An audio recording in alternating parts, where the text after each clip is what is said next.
Lili, oggi vai per la strada sicura. Et papa, elle est où là? Non, mais n'importe quoi, SOS médecin. Non, tu l'amènes ici. Je suis contente de te voir. J'ai eu la chance de pouvoir avoir accès à une section pneumologique à l'hôpital. Et donc je les ai suivis un petit peu durant quelques jours pour m'imprégner, pour voir comment ils géraient le temps. Donc il y a très peu de moments exaltants où il se passe quelque chose. Donc c'est vraiment...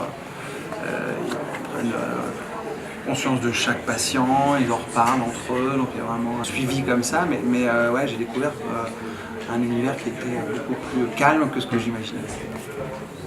Et en même temps éreintant, parce qu'ils sont quand même présents, ils doivent être là, et ça n'arrête jamais. Ce qui était important, c'est qu'il est un peu froid, mais je pense que c'est aussi une position importante et normale quand tu es médecin, parce que tu dois faire un bon diagnostic, tu peux le faire qu'avec la tête froide. Maintenant, si tu es pris par tes émotions et ainsi de suite, je pense qu'il y a une protection qui se fait au fur et à mesure. Et qu'on le fait tous, dans n'importe quel métier. Moi, je sais que mes premiers films, quand je finissais un tournage, j'étais en larmes pendant un mois, parce que c'est ma famille que je quitte.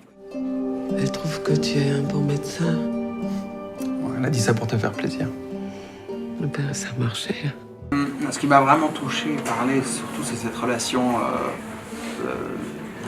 mère-fils. Et la perte et la mort. Et moi, j'ai toujours mes parents, mais forcément, un jour ou l'autre, ça va arriver. Et j'ai du mal à le conscientiser, moi. C'est quelque chose que... qu'ils sont toujours là dans ma vie, je pourrais toujours les appeler, c'est un souci. Et de se retrouver face à ça, encore plus si ces gens sont en permanence en contact avec la mort d'une manière ou d'une autre.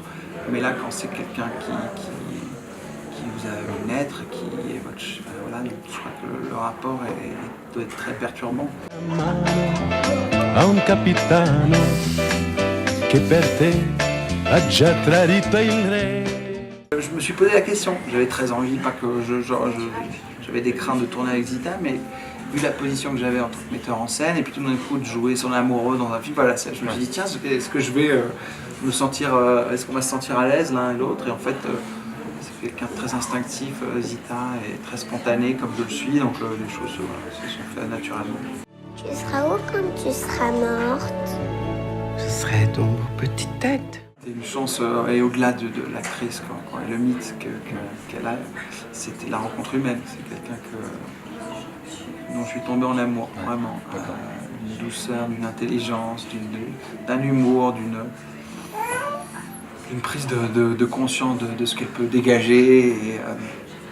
Et non, c'est vraiment une très très belle rencontre. Il y a une conscience du boulot, en tout cas, qu'on n'avait pas. Comme moi, j'avais pas conscience, sans foutre les mains dedans, en mettant en scène. C'est un boulot beaucoup plus éreintant, beaucoup plus intense, et en même temps ce qui est agréable aussi. Mais il y a les deux côtés. Donc, ça demande tellement d'énergie, de temps, donc c'est important de le savoir en tant qu'acteur parfois, parce qu'on est calibré sur sa propre personne. Et du coup, ça vous donne envie de continuer la réal? C'est en projet? En tout cas, c'était très enrichissant de découvrir ça, et oui, c'est en cours. Ok. Nous et maman, j'en